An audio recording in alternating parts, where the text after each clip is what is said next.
कक्षा 9वीं के विद्यार्थियों को ढेर सारा इसमें आज 11 नवंबर कक्षा 9वीं विषय हिंदी में पत्र लेखन। जैसे ही परीक्षा का दौर आता है तो निबंध और पत्र पर ज़्यादा हम ध्यान देते हैं, शायद इसलिए कि उसमें अंक अधिक होते हैं। लेकिन सच्ची बात तो यह है कि उसमें योग्यता अधिक झलकती है, क्योंकि प्रश्नोत्तर तो आप रट के लिख सकते हो, व्याकरण भी आप बुद्धि से लिख सकते हो, लेकिन पत्र और निबंध बुद्धि के साथ उसमें आपकी वैचारिक क्षमता कितनी है, आपकी सोच कितनी गहरी है, शब्दों का भंडार कितना अधिक है और आप उस विषय पे कितना अधिक गहराई से समझते हैं। आज पत्र जैसे ही शब्द आता है तो आपके अंदर भावनाएं आ जाना चाहिए, एक निर्मलता आना चाहिए, एक सहजता आना चाहिए कि पूरे विश्व में कितना ही इंटरनेट, एसएमएस और ईमेल और व्हाट्सअप चल जाए, लेकिन कभी नहीं सुना होगा कि किसी की डेथ हुई और व्हाट्सएप पर डाल दिया शुभ संदेश पहुंच गया। नहीं, वो फॉर्मेलिटी हो जाएगी। मानदान अपने वालों के यहाँ आप शुभ पत्र देने ही जाते, या शादी में कभी नहीं कि व्हाट्सएप पर डाल दिया कि इतने बजे आना है और पहुंच जाए, कार्ड छपते ही है। कहने का भाव यह है कि पत्र हमारे हृदय से जुड़ी हुई जीवन का आनंद और ज्ञान का विस्तार होती है। अब पत्र अपनी भावनाओं को जब व्यक्त करते हैं तो उसके दो रूप होते हैं। एक तो औपचारिक रूप होता है, वह औपचारिक विभिन्न कार्यालयों में प्रार्थना पत्र, संपादक को पत्र, विभागों को पत्र और अन्य जगह सरकारी गवर्नमेंट उसमें पत्र लिखे जाते हैं। इनमें मुख्यतः भाषा मतलब खड़ी बोली होती है। खड़ी बोली मतलब सीधे सीधे शब्द होते हैं। और दूसरा इसमें सूचनाएं होती हैं। सूचनाएं कैसी? कोई जानकारी देना, संदर्भ होते हैं, उसमें कुछ नॉलेज मतलब उनके स्तर से उस विभाग की बात होती है। ये औपचारिक पत्र होते हैं, फॉर्मेलिटी वाले पत्र होते हैं। और दूसरा अनौपचारिक पत्र होते हैं। अनौपचारिक वह पत्र कहलाते हैं जिसमें हृदय से जुड़ी हुई भावनाएं होती हैं, पारिवारिक स्तर पर उनको क्या है, अभिव्यक्ति होती है। जैसे किसी को बधाई देना, ये हृदय से जुड़ी हुई बात है। शुभकामनाएं देना, जैसे अभी दीपावली का अवसर, इससे पहले आप लोगों ने ग्रीटिंग डाल दिए होंगे या एसएमएस के माध्यम से, तो उसमें भी पत्र जैसा प्रारूप होता है। हृदय की भावनाओं की निर्मलता अनौपचारिक पत्रों में दिखती है। और पारिवारिक पत्र फैमिली के लिए सुख दुख के बाद समाचार, जानकारी, माँ को, पिता को, भाई को, चाचा को, इन सब रिश्तों की एक अहमियत और गरिमा बनी रहती। इस तरह औपचारिक और अनौपचारिक दो तरह के पत्र होते। अब आपको लग रहा होगा कि हमें परीक्षा में क्या करना। देखो, परीक्षा बेटा पहला कोई भी पत्र आ जाए उसमें दो चीज दिमाग में रखना, एक हृदय भावनाएं, सोच और चिंतन, और दूसरा व्याकरण सम्मत नियम। हृदय भावनाएं, सोच, चिंतन और व्याकरण सम्मत नियम। पत्र कोई भी आ जाए तो आपका हृदय बहुत निर्मल और पवित्र होगा, तो सरल और स्वाभाविक शब्द होगी। जैसे माँ जो कहती है उसका वही अर्थ निकलता है, या पिता जो कहता है उसका वही अर्थ निकलता, मतलब कोई छल कपट कोई नहीं, जो कहा वो स्पष्ट, कम शब्दों में पूरी बात। पत्र का पहला गुण होता है कम शब्दों में। जितने भी सुशिक्षित और अच्छे लोग रहेंगे वो कम बोलेंगे, लेकिन इतनी गहरी बात कहेंगे कि तुरंत समझ में आ जाएगी। और स्वाभाविक मतलब हार्डली ऐसा लगना चाहिए कि स्वाभाविक है, कोई कल्पनाओं की बातें नहीं होती। पत्र की ये पहली विशेषता है। सरल मतलब लोगों को समझ में आना चाहिए, खुद लिखें और खुदा बाँचें वाली बात भी नहीं होना चाहिए। मतलब आपकी लेखन कला कैसी होना चाहिए, सुलेखन में होना चाहिए। और स्वाभाविक मतलब आप कल्पना लोग की बातें नहीं करेंगे, वरना लोगों को आपके पत्र पढ़ने का समय नहीं रहेगा। यहाँ तक कि मम्मी पापा तक कह सकते क्या क्या लिखते रहते हो, कम समय में पूरी बात, इसलिए उसका विस्तार भी कम होना चाहिए। दूसरी बात क्या होती है पत्र लेखन की विशेषता, उसका विस्तार मतलब कई बार 2-2, 3-3, 4-4 पेज के लोग पत्र लिख देते हैं, पढ़ने का समय नहीं रहता। एक पेज में संक्षिप्त, ऐसी एकदम संक्षिप्त भी ना हो कि आपके लिए डिक्शनरी लेकर के लोगों को तलाशना पड़े कि इसका अर्थ क्या है, बल्कि उसको सरल शब्दों में, सामान्य रूप में उसका विस्तार होना चाहिए। अभी हमने इन 5 मिनट के भीतर क्या समझा? पत्र अपनी भावनाओं, विचारों को स्वतंत्रता से व्यक्त करने का सबसे अच्छा माध्यम है। इससे अच्छा कोई माध्यम नहीं होता। एसएमएस में तो कई बार हो सकता है आप उतनी स्वतंत्रता से ना लिख पाए, मोबाइल हैक भी हो जाए तो आपका एसएमएस जा सकता है। आपके लिए शायद 8th क्लास में आप पढ़ के आए हैं चिट्ठियों की अनूठी दुनिया में कि पत्र और एसएमएस में क्या अंतर है। एसएमएस डिलीट हो सकते हैं, हैक हो सकते हैं, पत्र को संजो करके रख सकते। पत्र हृदय से जुड़ी हुई शाश्वत अपनी धरोहर होते हैं। और दो तरह के होते हैं, औपचारिक और अनौपचारिक। औपचारिक पत्रों में प्रार्थना पत्र, आवेदन पत्र, एप्लीकेशन आदि लिखते हैं संपादक, और अनौपचारिक पत्र पारिवारिक शुभकामना पत्र। दो एक चीज स्पष्ट हो गई। पत्र कैसे लिखा जाना चाहिए?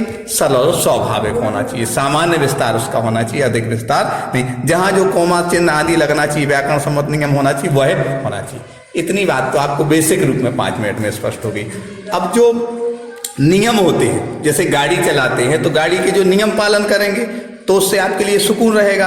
आपकी ड्राइविंग लाइसेंस है कि नहीं, आपके लिए आपकी गाड़ी के कागज हैं या नहीं, या जहां जो सिग्नल लिखा है, मान लो ब्रेकर है और वहां आप नहीं रुके, आप स्पीड से गए। ऐसे ही पत्र में भी ब्रेकर होते हैं, क्या विराम चिन्ह, पूर्ण विराम, कौन सा शब्द कहाँ आना चाहिए, ये सब समझ की आपकी योग्यता का परिचय है। इस 6 बिंदुओं के आधार पर पत्र चेक करते हैं हम लोग।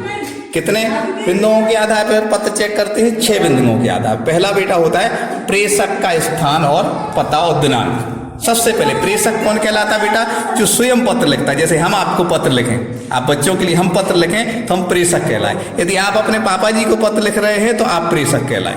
प्रेषक का स्थान, स्थान मतलब आप जैसे खुरई से लिख रहे हैं तो खुरई में किस जगह से लिख रहे हैं, आपके मोहल्ले मतलब आपके घर या आपका जिस क्षेत्र होगा वह, ठीक है ना। स्थान, पता, पता मतलब वो एड्रेस होगा।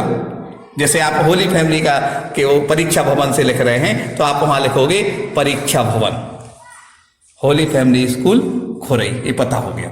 दिनांक, डेट, कई बार पत्रों की डेट का विशेष महत्व होता है। किस समय, महात्मा गांधी के समय के पत्र भी हो सकता है, 1942 का पत्र या 1930 का पत्र। ये डेट का बड़ा अपने आप में। अभी हम एक जगह गए थे एक प्रोग्राम में, वहां अटल बिहारी वाजपेयी जी ने किसी को शुभकामना भेजी होंगी तो वो डेट थी 1993। डेट मतलब उस समय, मतलब आज से मतलब 27 वर्ष पहले की बात। तो डेट, प्रेषक का स्थान, पता, ये सारी चीजें बेटा इसमें आना चाहिए। पहला पॉइंट देखा जाता है पत्र के लिए हम लोग जब चेक करते हैं। दूसरा संबोधन होता है। संबोधन बेटा, संबोधन से व्यक्ति की योग्यता समझ में आती है। देखो पारिवारिक स्तर पर तो हम लिखते हैं क्या, पूज्य या पूजनीय। इसमें भी लोग गलती करते बेटा। पूज्य और पूजनीय के लिए आपको थोड़ा सा समझना पड़ेगा। आप पूज्य लिख रहे हैं तो ये ठीक है, ठीक है, लेकिन पूजनीय नहीं होगा बेटा, पूजनीय नहीं होगा। क्यों? क्योंकि ये अशुद्धि व्याकरण की मानी जाती है। आधा जा का क्या नियम है वो अभी हम आपको स्पष्ट करने के लिए समय नहीं है। यदि हमें पूज्य लिखना है मात्र तो ये पूज्य लिखा जाएगा, लेकिन पूजनीय लिखा जाएगा, पूजनीय नहीं लिखा जाएगा। स्पष्ट हो रहा बेटा? कहीं आपको फॉर्मेलिटी तो नहीं लग रही? सर जल्दी बता रहे हैं, हो रहा होगा, ठीक है। आपको लगा पूजनीय होगा या पूज्य होगा? पूजनीय नहीं होगा, ठीक है ना। या बड़ों के लिए आदरणीय, सम्माननीय, ये शब्द होते पारिवारिक पत्रों में।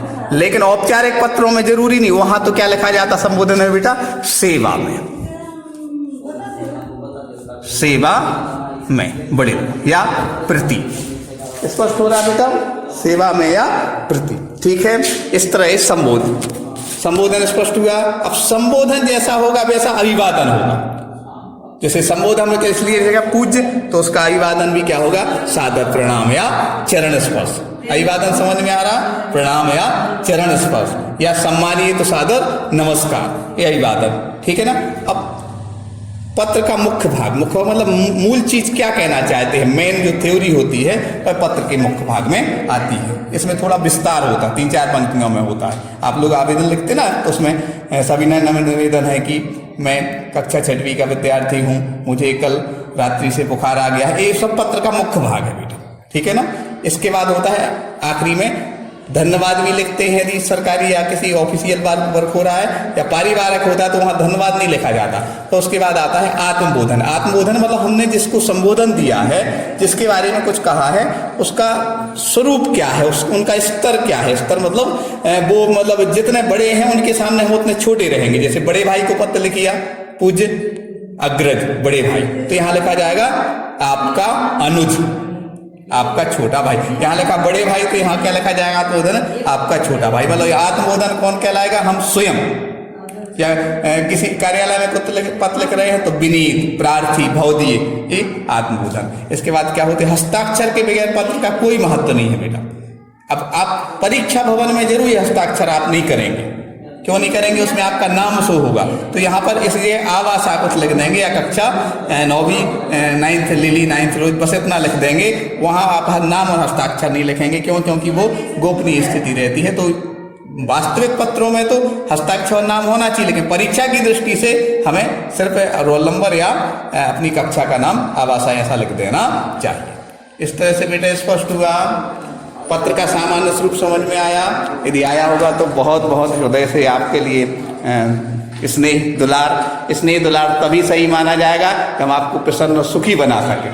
व्यक्ति अपनी आदतों से ही सम्मान मिलता है, आदतों से ही अपमान, आदतों से ही गरीब होते हैं, आदतों से ही अमीर, आदतों से ही सुख आता है और आदतों से ही दुख। यदि आप सुखी हो गए हैं, समझ लिया होगा एकाग्रता से, तो सुखी हैं, और नहीं समझ पाए होंगे तो बेटा हम नहीं चाहते आप दुखी रहें। ठीक से समझिएगा, परीक्षा की तैयारी आप करिएगा। क्योंकि अपने पास समय बिल्कुल कम है, और हमारे ख्याल से सिलेबस तो आपके लिए जितना बताया उतना पूर्ण हो गया है। पत्र लेखन और निबंध लेखन 2 विषय रह गया था, तो आज हमने पत्र के संबंध में बात की। कोई भी विषय पर पत्र आ जाए, आपको इन बिंदुओं के आधार पर वो पत्र लिखना। हम यथायोग्य कोशिश करेंगे कि इसको क्या करें बेटा, सेंड करें। ठीक है ना? और क्या जिज्ञासा होगी? व्याकरण आपके सामने हमने स्पष्ट कर दी। व्याकरण में अलंकार, यमक अलंकार, श्लेष अलंकार, अनुप्रास अलंकार, ये जो हमने बताया, जितना पढ़ाया व्याकरण में हमने आपको सिलेबस भेजा था।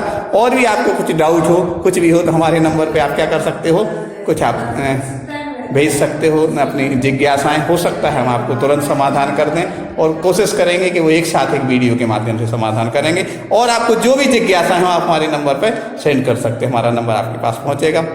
भावनाओं के साथ, स्नेह के साथ, अपनत्व के साथ सही बच्चों को ढेर सारा स्नेह।